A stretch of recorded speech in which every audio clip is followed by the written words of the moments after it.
Assalamualaikum warahmatullahi wabarakatuh. Alhamdulillahi rabbil alamin.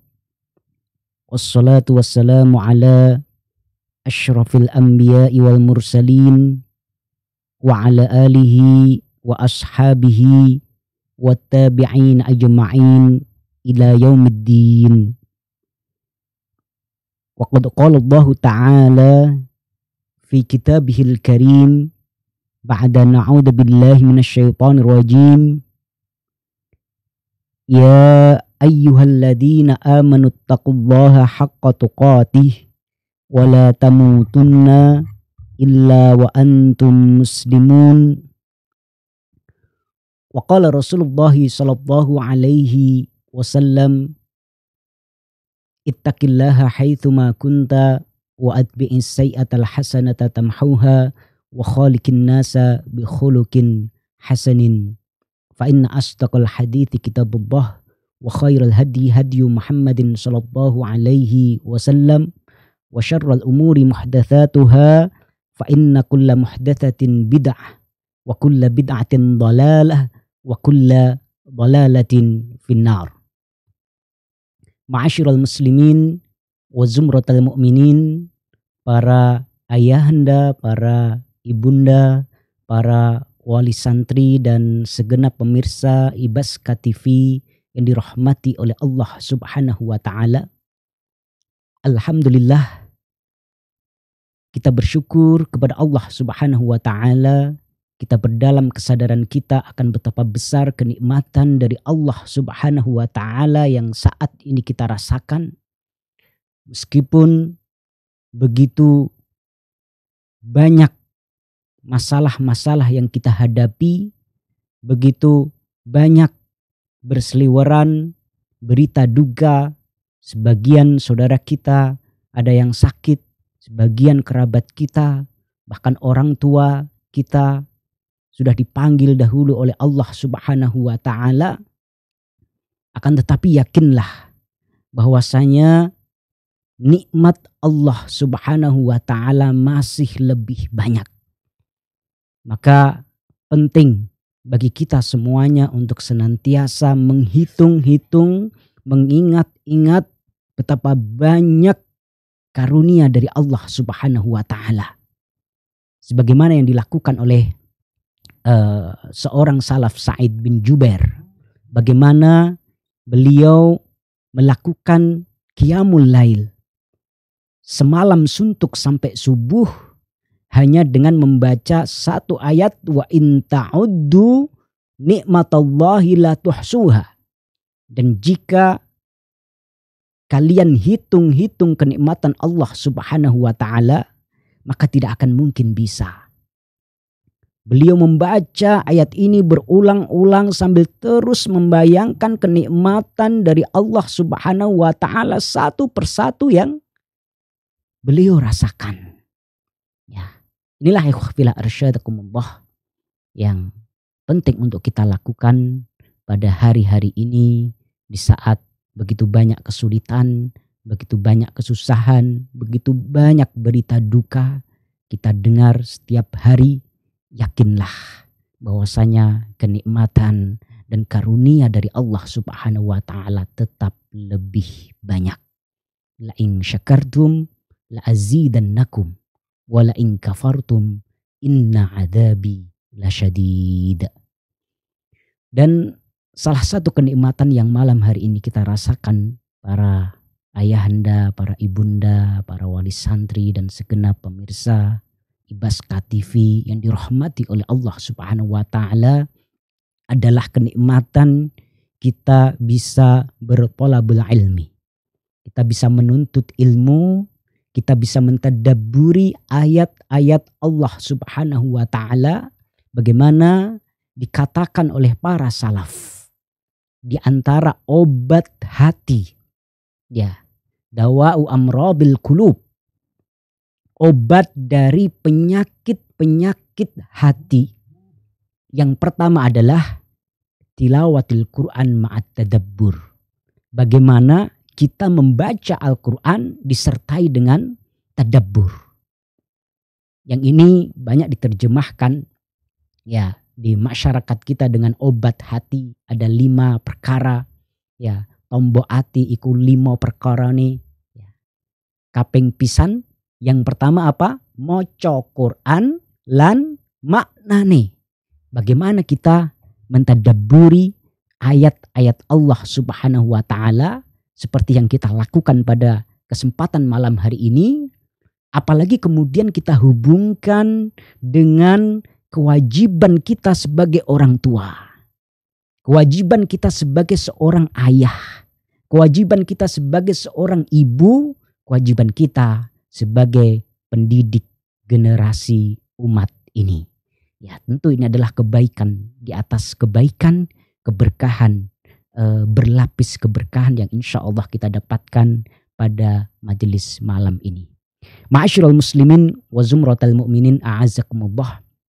Insya Allah pada kesempatan malam hari ini kita akan mentadabburi surah As-Saffat ayat yang ke-102. Ya, surah As-Saffat ayat yang ke-102. Dan ini melanjutkan dari cerita atau kisah tentang seorang ayah hebat yang diabadikan kisahnya dalam Al-Quranul Karim, yaitu siapa? Nabiullah Ibrahim alaihi salam. Kalau pada pertemuan pekan lalu kita membahas bagaimana tauhid mahabbah, ya tauhid cinta yang telah diteladankan oleh Nabi Ibrahim. Bagaimana beliau berhasil menempatkan prioritas cinta beliau kepada Allah Subhanahu wa taala di atas cinta-cinta yang lain, termasuk cinta kepada istrinya dan anaknya. Maka insya Allah pada kesempatan malam hari ini kita akan mentadabburi surah As-Saffat ayat 102, di mana kita akan fokus mengambil inspirasi dari Ibrahim, bagaimana beliau berhasil menjadi seorang ayah yang dialogis. Ya, jadi insya Allah fokus kita pada kesempatan malam hari ini adalah bagaimana kita menteladani Ibrahim alaihi salam, di mana dalam ayat ini kita mendapatkan inspirasi bahwasanya beliau adalah seorang ayah yang sangat dialogis. Ma'asyiral muslimin wa zumratal mu'minin a'azzakumullah. Allah Subhanahu wa taala telah berfirman, a'udzu billahi minasyaitonir rajim. Falamma balagha ma'ahu sa'ya qala ya bunayya inni ara fil manami anni adbahuka fanzur madza tara. Qala ya abati fa'al ma tu'mar satajiduni insyaallahu minas sabirin. Allah Subhanahu wa taala berfirman, falamma balagha ma'ahu sa'ya. Maka kemudian ketika anak Nabi Ibrahim telah mencapai usia di mana bisa diajak berusaha. Sa'ya di sini ada yang mengartikan bisa diajak bekerja, ya, atau sudah bisa kalau istilah Jawanya tandang gawe. Ya. Qala ya bunayya, Nabi Ibrahim mengatakan kepada anaknya, inni ara fil manami anni adbahuka. Sesungguhnya aku melihat dalam mimpi aku menyembelihmu. Fangdur madza taro, maka pikirkanlah bagaimana pendapatmu. Ya. Qala ya abati fa'al ma tu'mar. Kemudian anak Nabi Ibrahim ini menjawab, "Wahai ayahku, lakukanlah apa yang diperintahkan kepadamu, satajiduni insyaallahu minas sabirin." Maka engkau akan mendapatkan aku insya Allah menjadi bagian orang yang bersabar. Ma'asyiral muslimin wa zumratal mu'minin a'azzakumullah. Sebenarnya ayat ini secara umum masih berkaitan dengan kisah ya perintah dari Allah Subhanahu wa taala kepada Nabi Ibrahim untuk menyembelih anaknya. Ya. Dan itu sudah kita bahas pada pertemuan Quranic Parenting yang sebelumnya, dan pada kesempatan ini kita ingin fokus pada bagaimana Nabi Ibrahim menjalankan perintah Allah Subhanahu wa taala yang berat ini. Bagaimana caranya? Caranya sudah sangat jelas di sini. Allah Subhanahu wa taala mengabadikan dialog antara seorang ayah dengan anaknya ini dalam Al-Qur'anul Karim, di mana kita harus mendapatkan inspirasi parenting dari ayat ini, yaitu bagaimana Nabi Ibrahim lebih memilih cara-cara yang dialogis. Nabi Ibrahim bertanya, "Ya bunayya," memanggil dengan panggilan sayang. "Inni ara fil manami anni adbahuk." Sungguhnya aku melihat dalam mimpi aku menyembelihmu. Sebagaimana diriwayatkan oleh Ibnu Abbas radhiyallahu anhu bahwasanya mimpi para anbiya itu adalah wahyu. Mimpi para nabi itu adalah wahyu dari Allah Subhanahu wa taala. Dan ini dikonfirmasi dengan jawaban anaknya, "Ya abatif alma tu'mar ma tu'mar." Apa yang diperintahkan kepadamu. Jadi Nabi Ibrahim hanya mengatakan aku melihat dalam mimpi, tapi kemudian jawabannya apa? Ya, if'al ma tu'mar. Lakukan apa yang diperintahkan kepadamu. Ya, berarti sama-sama paham, sama-sama mafhum bahwasanya mimpi yang didapatkan itu merupakan perintah dari Allah Subhanahu wa taala. Ya. Jadi Nabi Ibrahim menjelaskan terlebih dahulu background masalahnya. Latar belakang dari permasalahannya. Kemudian baru bertanya kepada anaknya, "Fangdur madza taro." Ya, ini ikhwafillah arsyadakumullah, luar biasa. Poin tarbawinya adalah Nabi Ibrahim memilih untuk bertanya, berdialog terlebih dahulu kepada anaknya untuk menjalankan perintah Allah Subhanahu wa taala.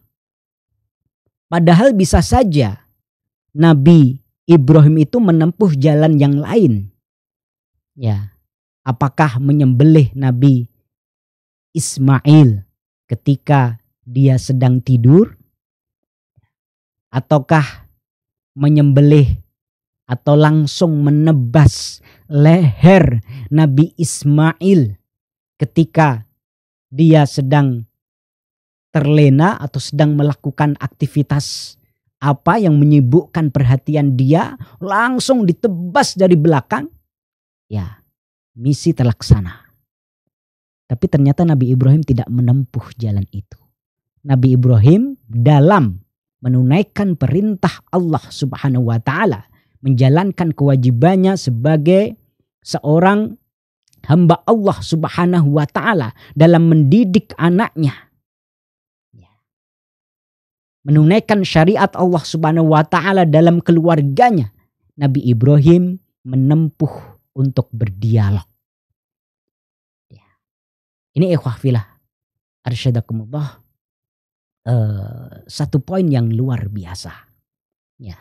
Para ulama berbeda pendapat mengenai siapa anak yang disembelih oleh Nabi Ibrahim ini. Ya. Para salaf berbeda pendapat, ada yang berpendapat bahwasanya anak yang disembelih ini adalah Nabi Ishak.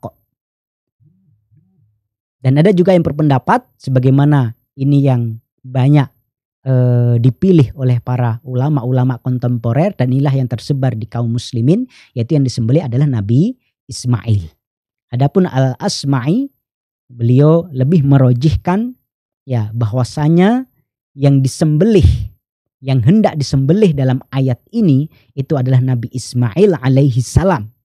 Karena beberapa hal, yang pertama manhar atau tempat, makanun nahar, tempat untuk menyembelih itu memang posisinya ada di Mekkah Al-Mukarramah. Kemudian Al-Jamarat. Al-Jamarat tempat untuk melempar jumroh. Di mana sebelum Nabi Ibrahim hendak menyembelih anaknya, Nabi Ibrahim digoda.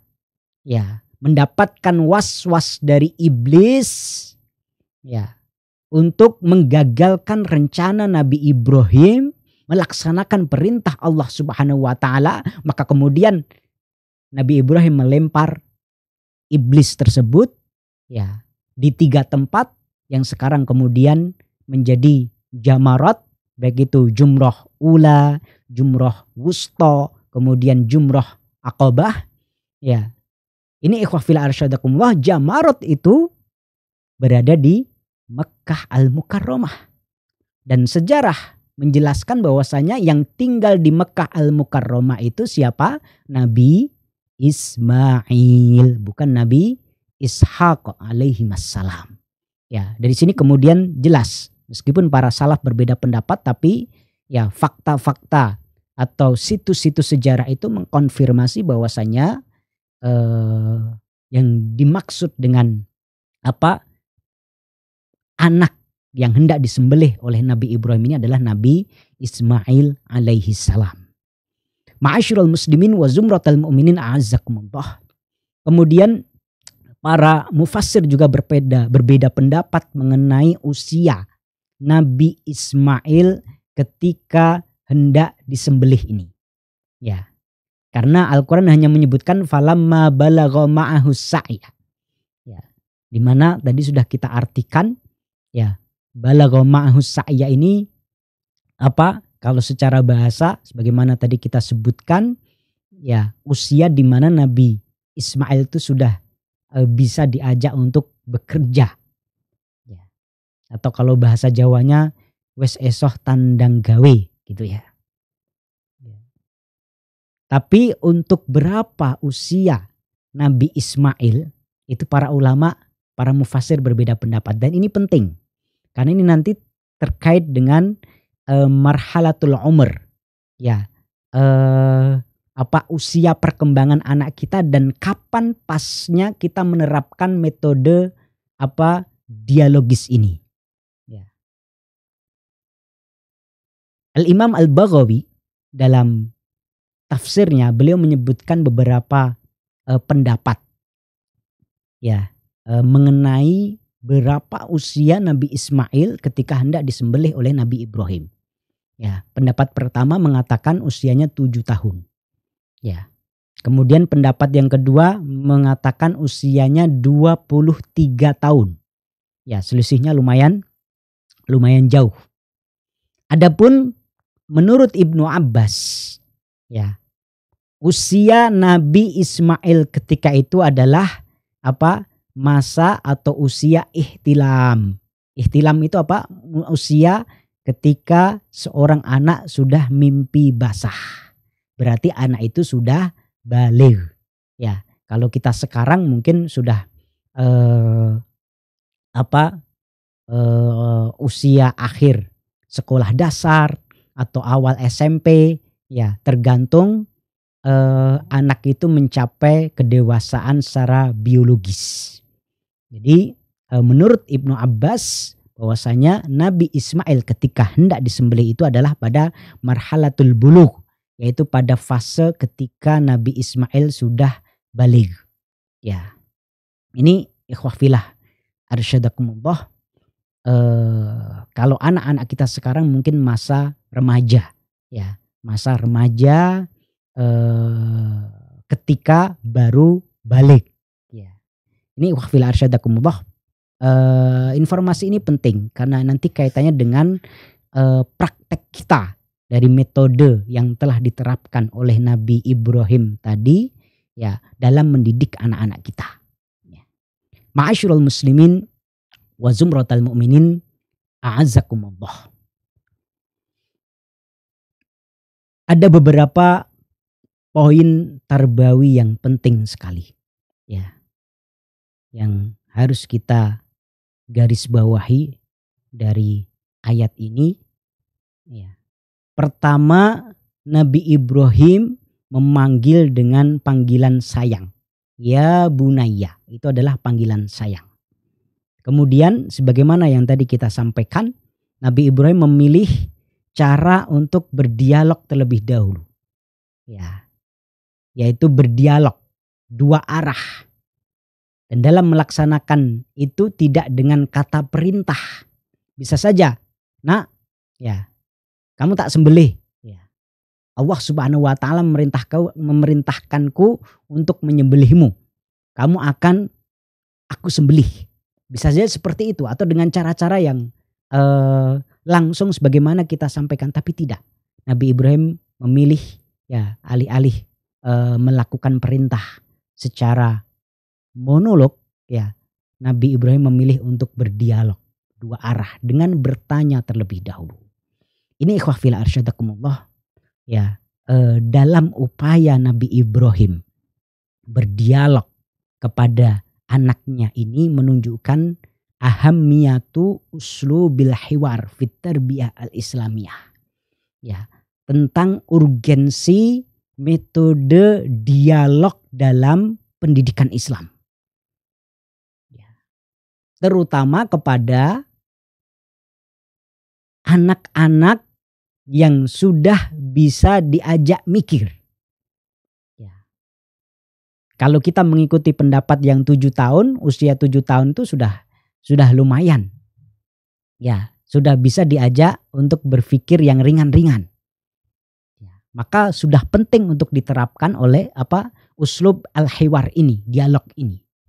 Apalagi kemudian kalau kita pakai pendapat Ibnu Abbas bahwasanya Nabi Ismail ketika itu usianya adalah ihtilam, yaitu usia baligh, ya, ketika sedang baligh. Apalagi kemudian kalau kita pakai pendapat yang usianya Nabi Ismail itu 23 tahun. Artinya sudah dewasa, sudah lama. Ya, dia baliknya. Ini ikhwah fil arsyadakumullah, bagaimana ini sangat cocok diterapkan kepada anak-anak kita. Kalau sekarang mungkin usia SMP, SMA, bahkan sudah kuliah. Ya, itu penting sekali kita menerapkan metode ini. Kemudian juga apa yang dilakukan oleh Nabi Ibrahim dengan berdialog kepada Nabi Ismail, ya, bahkan dengan memulai dengan panggilan sayang, ya bunayya. Ya, mau nyembelih kok pakai panggilan sayang, gitu ya. Ini menunjukkan ikhfilah arsyadakumullah adanya husnul alaqah. Ya. Baiknya hubungan. Ya. Dekatnya hubungan antara seorang ayah dengan anaknya.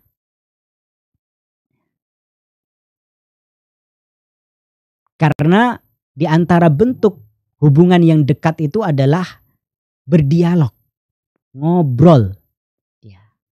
Kalau kita sebagai orang tua ingin mengukur kedekatan hubungan kita dengan anak kita, seberapa banyak kita berdialog, ngobrol sama mereka. Ya. Termasuk untuk menyelesaikan berbagai masalah-masalah yang ada, ya, kita memilih jalan apa. Apakah monolog satu arah memberi perintah atau berdialog dua arah. Ya. Ini ikhwafila arsyadakumullah, para ayahanda, para ibunda, poin, ya, yang sangat penting bagaimana apa yang dilakukan oleh Nabi Ibrahim ini menunjukkan adanya husnul alaqah, ya, antara Nabi Ibrahim sebagai seorang ayah dengan anaknya. Karena kalau nggak deket nggak mungkin.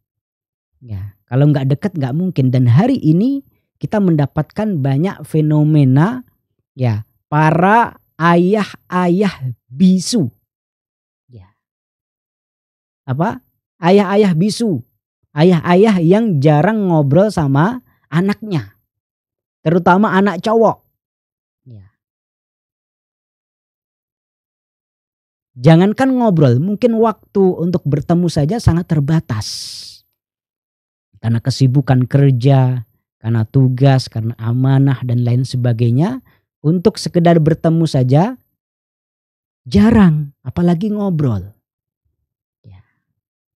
Dan ini berkebalikan dari apa yang dicontohkan oleh Nabi Ibrahim alaihi salam. Ya, kedekatan beliau. Dialog beliau dengan anaknya ini menunjukkan dialog seorang ayah yang sangat dekat hubungannya dengan anak. Ini wahfilah arsyadakumullah menunjukkan hal itu. Kemudian ini juga menunjukkan bahwasanya Nabi Ibrahim menerapkan apa? Mabda al-musyawarah. Ya, prinsip musyawarah. Ini menunjukkan bahwasanya Nabi Ibrahim adalah seorang ayah yang demokratis. Kalau boleh kita meminjam istilah itu. Ya, artinya beliau tidak otoriter. Ya, beliau bukan tipe seorang ayah yang memaksa. Ya, tapi lebih memilih untuk bermusyawarah. Mengajak anak itu berpikir karena pilihan katanya atau diksi yang dipakai adalah apa? Fangdur madza taro. Ya. Mempersilahkan Nabi Ismail untuk menyampaikan ra'yunya, pendapatnya. Ya, ini jelas merupakan prinsip musyawarah. Ini yang kedua. Kemudian yang ketiga, ikhwafillah arsyadakumullah, ini merupakan bentuk ihtiram ra'yil akharin. Ya, ihtiram ra'yil akharin. Bagaimana Nabi Ibrahim mempraktekkan dan mengajarkan kepada anaknya untuk menghargai pendapat orang lain. Jadi, ikhwafillah arsyadakumullah, bisa dipahami kalau ada orang misalnya mutungan. Ketika berinteraksi dengan orang lain. Atau ketika rapat sampai apa? Gedor-gedor. Atau mukul-mukul meja. Atau sampai lempar-lempar kursi. Seperti yang dipertontonkan oleh beberapa politisi kita. Atau sampai teriak-teriak atau keluar sumpah serapah. Mungkin dulu ketika dia masih kecil tidak diajari berdialog sama orang tuanya. Dia tidak dididik oleh seorang ayah yang demokratis. Dia tidak diajari bagaimana ihtiram ra'yil akharin. Menghargai pendapat orang lain. Dan inilah yang ditunjukkan dan diteladankan oleh Nabi Ibrahim bagaimana untuk menunaikan misinya. Padahal ini jelas kewajiban dari Allah Subhanahu wa ta'ala. Tapi Nabi Ibrahim memilih untuk berdialog. Ya, ini menunjukkan tadi kedekatan hubungan antara seorang ayah dengan seorang anak, menunjukkan Nabi Ibrahim ya adalah seorang ayah yang demokratis yang mempraktekkan mabda asyura.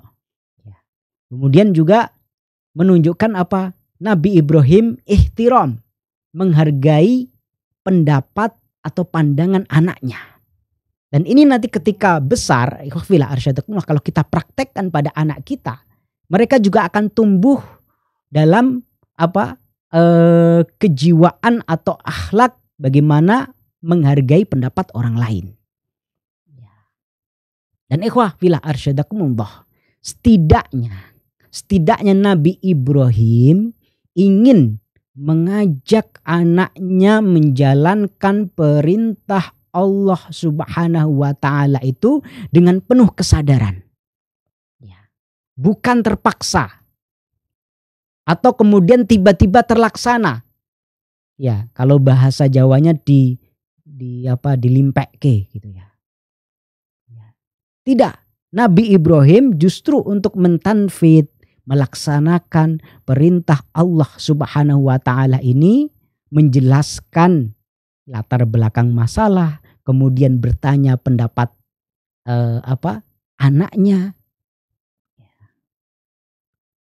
Agar apa? Agar anaknya itu ketika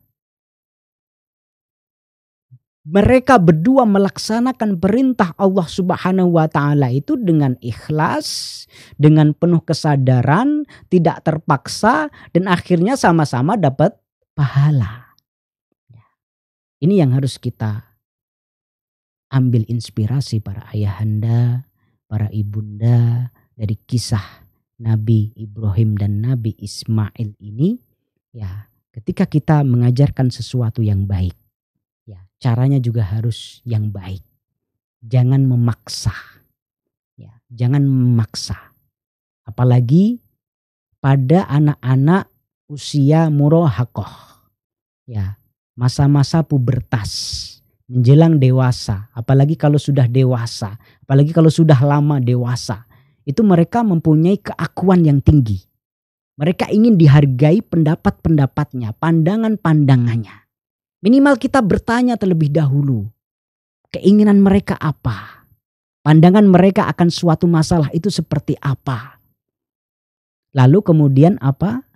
Kita baru menjelaskan. Insya Allah kalau apa yang kita sampaikan itu rasional, apa yang kita sampaikan itu logis, ya mereka akan menerima. Tapi berbeda ketika kita justru memaksa, gak menjelaskan dulu latar belakang masalahnya, kemudian mereka ada suudon ya yang mereka dapatkan pada diri kita, sosok yang otoriter atau sosok yang tertutup atau sosok yang anti kritik, ya itu bahaya sekali. Padahal ya kita sebagai orang tua sangat menyadari dan sangat meyakini, dan mereka sendiri ketika ditanya juga pasti yakin bahwasanya kita sebagai orang tua tidak mungkin menginginkan keburukan kepada anak-anak kita.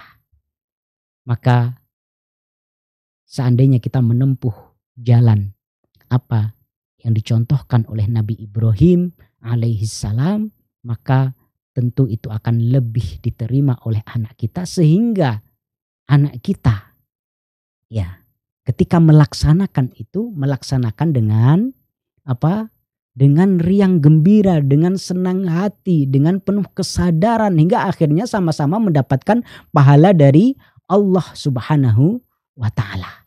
Ya, jangan sampai dipaksakan. Ya, karena akhirnya tidak baik. Ya, akhirnya tidak baik. Ya, jujur saya beberapa waktu yang lalu hampir tiap hari, terutama pada masa pembelajaran online, ya, ketika santri-santri kita bisa pegang HP, ya kita mendapatkan ada seorang santri yang terus menerus japri saya, ya minta Ustadz tolong saya jangan diterima di SMA IT. Ya, jadi ini anak yang sudah lulus SMP IT di Ibnu Abbas, ya minta saya jangan sampai diterima di SMA IT. Jadi dia ceritanya daftar ke SMA IT karena dipaksa oleh orang tuanya. Begitu juga ketika dulu dia masuk ke SMP IT itu juga dipaksa oleh orang tuanya. Ya. Akhirnya dia SMS hampir tiap hari. Ya. Menyampaikan berbagai argumen. Saya sempat beberapa kali menjawab dengan coba berdialog dan lain sebagainya. Tapi memang sepertinya ada masalah sejak awal. Ya. Nah ini salah satu akibat ketika keinginan baik kita itu disampaikan dengan cara memaksa tanpa didahului dengan bertanya terlebih dahulu apa pendapat anak kita.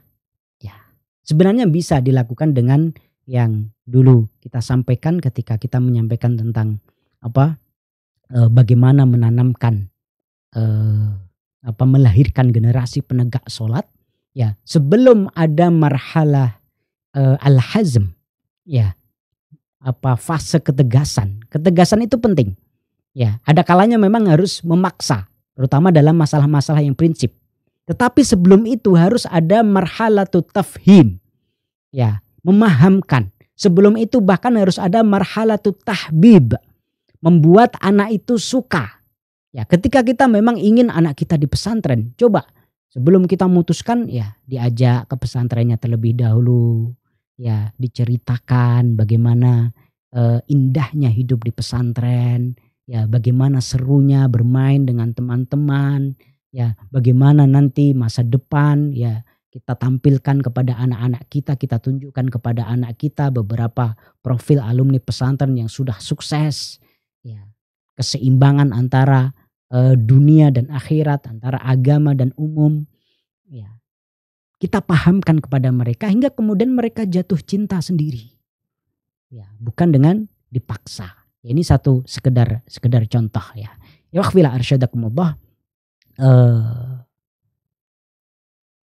Dari apa yang kita sampaikan tadi, sekali lagi ini menunjukkan pentingnya uslubul hiwar. Ya, metode berdialog dalam mendidik anak-anak kita terutama anak-anak yang memasuki usia remaja.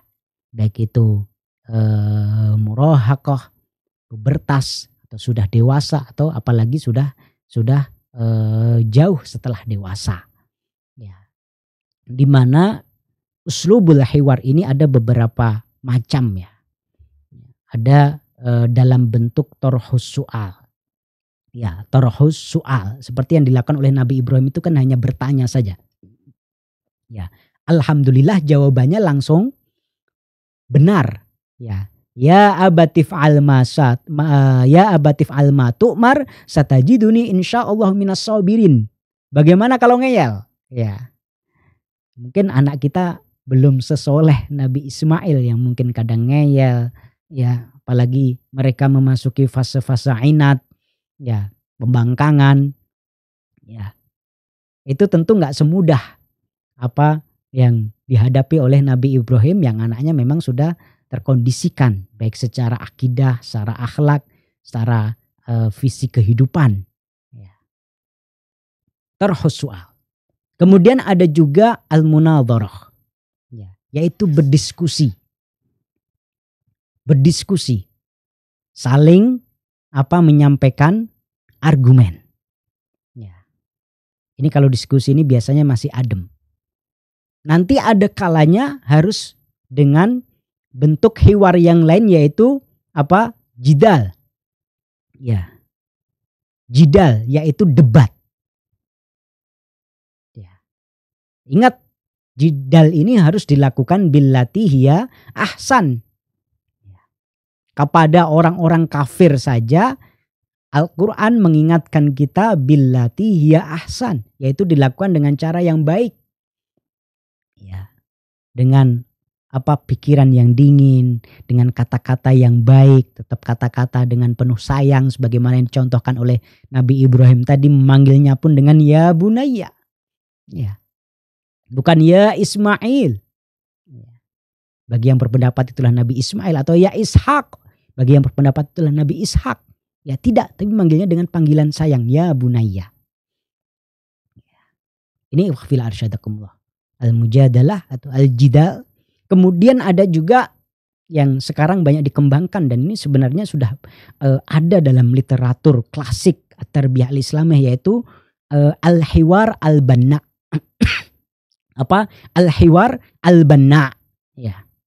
Yaitu tarh majmu'atin minal as'ilah al-mukhtarah al-muttasilah lil husul alal ma'lumah al-mu'ayyanah atau litakdim al-ma'rifah al-mu'ayyanah, yaitu bagaimana kita menyampaikan beberapa kumpulan pertanyaan ya yang saling berhubungan agar yang menjadi objek kita atau anak-anak kita itu bisa menyimpulkan atau mendapatkan pengetahuan dengan sendirinya dari pertanyaan-pertanyaan dan jawaban yang mereka berikan.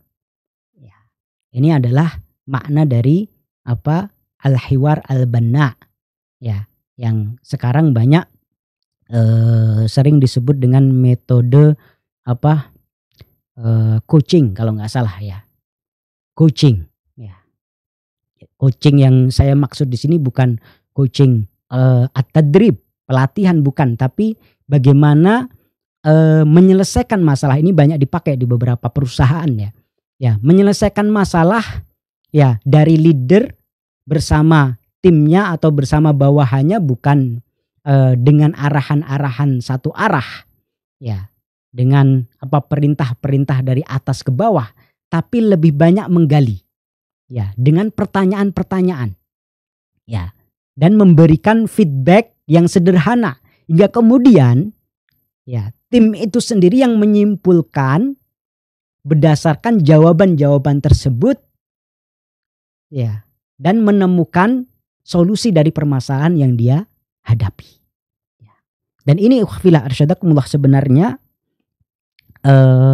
metode ini al-hiwar al-banna ini juga sudah dicontohkan oleh Rasulullah Shallallahu Alaihi Wasallam dalam sebuah hadis riwayat apa Abi Umamah, apa ketika ada seorang pemuda bertanya kepada Rasulullah, ya Rasulullah, idzan li bizina. Wahai Rasulullah Shallallahu Alaihi Wasallam, izinkan aku untuk melakukan zina. Ya.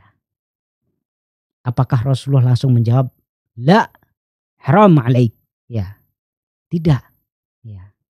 Atau kemudian muka Rasulullah Shallallahu Alaihi Wasallam memerah? Tidak.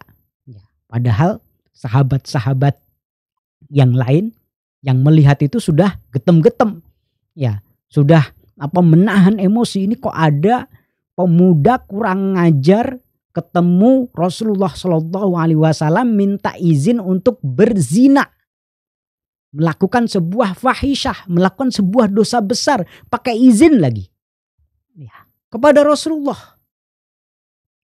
Ini kayaknya nggak beradab banget. Tapi apa jawaban Rasulullah SAW dan bagaimana Rasulullah SAW menyelesaikan masalah ini? Karena beliau sangat memahami yang menjadi apa lawan bicaranya adalah seorang pemuda, ya, seorang remaja, ya, dengan berbagai karakteristiknya yang khusus. Beliau tidak menjawab secara langsung, tapi beliau menggunakan metode ini al-hiwar al-banna atau coaching tadi, yaitu dengan memberikan pertanyaan-pertanyaan. Ya, apakah engkau ridho jika itu terjadi pada ibumu? Ya. Jawab tentu tidak, ya Rasulullah. Ya, begitu juga manusia pada umumnya itu tidak, mereka tidak ridho jika ibu-ibu mereka dizinahi. Ya.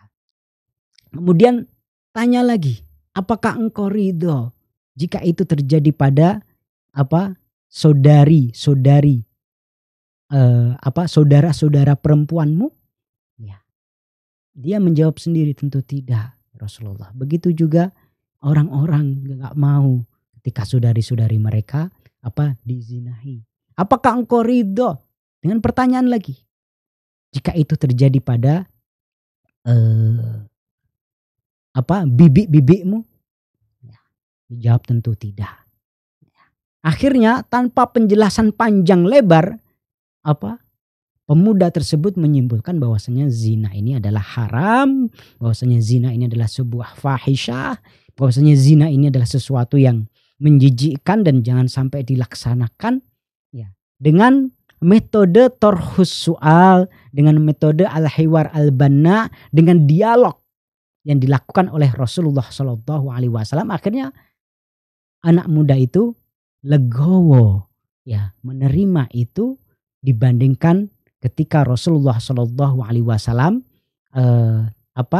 menyampaikan kalimat-kalimat yang sifatnya doktrinal. Ya. Ini ukhafillah arsyadakumullah penting untuk kita perhatikan, ya, poin tarbawinya luar biasa, ya, terutama kita para ayah ya, penting sekali kita untuk menjadi ayah-ayah yang dialogis. Meskipun kita sibuk, meskipun banyak amanah, ya tetap sempatkan untuk ngobrol sama anaknya. Ya. Bahkan kalau kita perhatikan dalam Al-Quran itu kurang lebih ada 17 ya dialog antara ayah dan anaknya yang diabadikan dalam Al-Quranul Karim. Ya, kenapa ayah? Kenapa harus bapak gitu loh? Ya, ini kan pertanyaan juga. Kenapa yang diabadikan lebih banyak ayah daripada dialog antara ibu dan anaknya? Ya, karena kalau di antara hikmahnya, kalau ibu dan anaknya itu karena memang ibu hubungan emosionalnya lebih dekat, ya mungkin interaksi waktu bersama anak itu juga lebih banyak. Itu memang sudah secara alami terjadi dialog-dialog terus tiap hari. Tapi bapak karena lebih banyak peran-perannya adalah peran-peran eksternal, ya di luar, kemudian kesibukan dan lain sebagainya, kemudian juga psikologis seorang laki-laki, ya yang mungkin mohon maaf dalam tanda kutip tidak secerewet perempuan, ya itu kemudian jadi sedikit ngomong gitu. Padahal ini sudah dicontohkan dalam Al-Quran kurang lebih ada 17 ya dialog antara ayah dan anak. Ya, ini wahfil arsyadakumullah penting, sebuah satu poin yang penting untuk para ayah, ya sempatkan untuk berdialog dengan anak kita. Kalau kita punya keinginan apapun sampaikan. Ya, bertanya terlebih dahulu keinginan dia. Kalau kemudian keinginan itu berlawanan, ya coba kita diskusikan. Ya, kalaupun terpaksa debat, tetap dengan cara-cara yang baik. Syukur-syukur kita bisa menerapkan apa yang dicontohkan oleh Rasulullah SAW dalam Al-Hiwar Al-Banna. Karena di situ anak kita akan merasa dihargai dan akhirnya bisa melaksanakan apa yang kita inginkan dengan senang hati, dengan penuh kesadaran, dengan penuh keikhlasan kepada Allah Subhanahu wa Ta'ala. Ya, ma'asyiral muslimin wa zumratal mu'minin, para ayahanda, para ibunda, para wali santri, pemirsa Ibaska TV yang dirahmati oleh Allah Subhanahu wa Ta'ala. Mungkin ini yang bisa kita sampaikan pada kesempatan malam hari ini, mudah-mudahan bermanfaat, memberi inspirasi kita semuanya untuk bisa menjadi orang tua yang dialogis. Ya, orang tua yang mau ngobrol sama anaknya, terutama kita yang punya anak-anak yang sudah memasuki usia tamyiz, usia murahakoh, usia bulug, ya usia-usia remaja, apalagi sudah dewasa. Ya, cara ini lebih penting lagi untuk kita terapkan ya dalam mendidik anak-anak kita dibanding dengan cara-cara satu arah yang sifatnya doktrinal. Ya. Ini waqfil arsyadakumullah aqulu ma tasma'un. Ada beberapa pertanyaan yang masuk sepertinya ya. Coba kita lihat.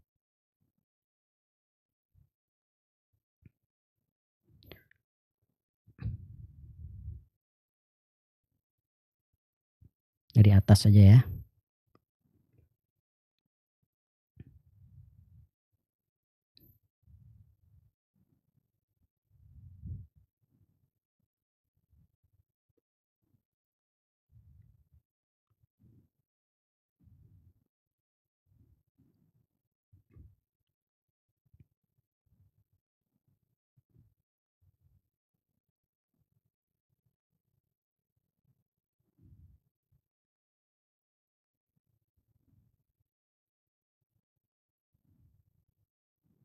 Setiap perubahan usia, adakah kiat mengukur kedewasaan anak sehingga orang tua bisa pas berkomunikasi dan berinteraksi dengan anak? Terima kasih. Jazakumullah khairan Ustaz. Iya. Wallahu a'lam, ini pertanyaan yang sulit, tetapi kedewasaan itu kan macam-macam. Ya. Ada seringkali orang terpaku dari sisi kedewasaan psikologis. Tapi sebenarnya dewasa itu macam-macam. an-nuduj al-jinsi, yaitu kedewasaan secara biologis. Dan itulah yang ditunjukkan dengan anak perempuan haid misalnya, kemudian anak laki-laki mimpi basah, yaitu adalah ukuran kedewasaan secara biologis, dan inilah yang menjadi ukuran mulainya manusia dihisab amalannya, dicatat amalannya. Ya. Jadi ini yang harusnya menjadi ukuran utama kita bersamaan dengan model-model atau macam-macam kedewasaan yang lain. Ya, bersamaan dengan itu ada dewasa secara keilmuan. Ya. Ada dewasa secara psikologis, ada dewasa secara finansial. Dan memang yang menjadi masalah hari ini ya pendidikan kita belum berhasil menyeimbangkan atau membarengkan antara kedewasaan tersebut. Ya, bagaimana anak-anak kita hari ini mengalami yang namanya an-nuduj al-mubakkir, dewasa dini secara biologis yang tidak diiringi dengan kedewasaan yang lain, baik secara psikologis, secara keilmuan, secara sosial, termasuk secara finansial. Ya, ini adalah masalah kita. Nah, bagaimana kalau kembali ke pertanyaan tadi, bagaimana cara mengukurnya? Ya, ukuran utama adalah ukuran syariat, bahwasanya an-nuduj itu kedewasaan itu adalah an-nuduj al-jinsi, yaitu kedewasaan biologis. Ya, kalau untuk laki-laki adalah ihtilam, sebagaimana yang disampaikan oleh Ibnu Abbas tadi, sudah mimpi basah. Ya. Kemudian juga tumbuh, mohon maaf, beberapa bulu-bulu atau rambut di beberapa tempat, ya, di tempat-tempat tertentu, ya, baik di ketiak ataupun di dekat alat vitalnya. Kemudian juga kalau perempuan yang pasti adalah sudah haid, ya, itu adalah ukuran kedewasaan yang pertama. Ya, kemudian tentu seharusnya kedewasaan itu diiringi atau dibarengi dengan kedewasaan yang lain. Ya, kedewasaan yang lain. Ya, jadi ketika anak itu sudah dewasa secara biologis, seharusnya dia juga dewasa secara sisi-sisi yang lain, baik psikologis, keilmuan ataupun finansial. Ya. Nah, ini yang menjadi ukuran utama. Nah, masalah bagaimana dia dewasa secara psikologis, bagaimana dia dewasa secara finansial, ya dilihat capaian-capaian mereka dalam sisi-sisi tersebut. Ya, jadi kalau kaitannya dengan pas berkomunikasi dan berinteraksi dengan anak, ya yang paling mudah kita untuk mengukurnya adalah dengan an-nuduj al-jinsi, yaitu kedewasaan secara biologis. Ya, barakallahu fikum. Kemudian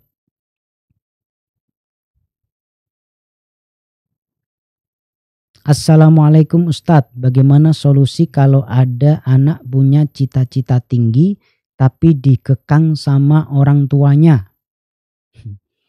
Ya. Ya, ini bisa sang anak melakukan metode yang sama, yaitu al-hiwar. Ngobrol sama orang tuanya. Ngobrol sama orang tuanya, sampaikan ya dengan rinci, dengan komprehensif. Ya, akhirnya tuh nanti kayak apa? Saya tuh pengennya seperti ini, Pak. Saya tuh inginnya seperti ini, Bu. Ya.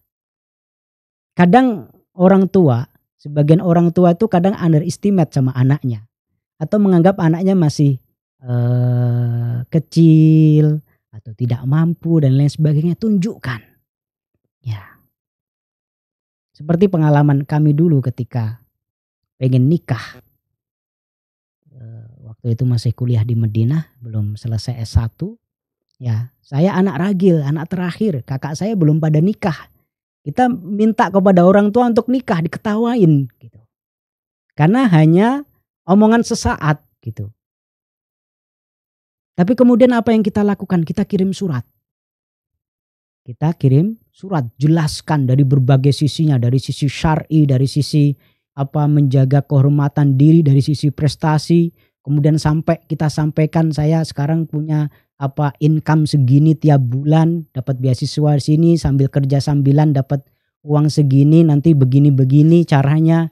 Ya, ketika orang tua kita memahami, ya, ketika mereka tahu bahwasanya kita ini serius dan sudah kita jelaskan jalan-jalannya, ya, dengan metode dialog tadi, dengan menyampaikan argumen kita, insya Allah tidak ada orang tua yang tidak menginginkan kebaikan atas anaknya. Ya, jadi kalau memang apa yang kita cita-citakan itu baik, yakinlah kalau kita bisa menjelaskan dengan baik, maka orang tua akan merestui. Sebaliknya, kadang yang terjadi adalah beberapa pandangan yang berbeda, terutama dari sisi syar'i. Ada anak perempuan misalnya, dia ingin memilih profesi-profesi tertentu yang di situ banyak fitnahnya, banyak syubhatnya, dan tidak bisa menjaga kehormatan dan tidak lebih menjaga kehormatan dan akhlaknya. Maka kemudian seorang ayah, seorang ibu demi menjaga itu menyarankan untuk memilih profesi yang lain mungkin. Nah, kalau seperti itu, ya, yang menjadi ukuran tentu adalah syariat Allah Subhanahu wa ta'ala. Tapi ala kulli hal kalau cita-cita kita baik, ya, keinginan kita itu memang sesuai dengan syariat, yakinlah, ya, kalau kita sampaikan dengan cara berdialog tadi, dengan terus terang, dengan sorohah, yakinlah tidak ada orang tua yang tidak menginginkan kebaikan atas anaknya. Ya.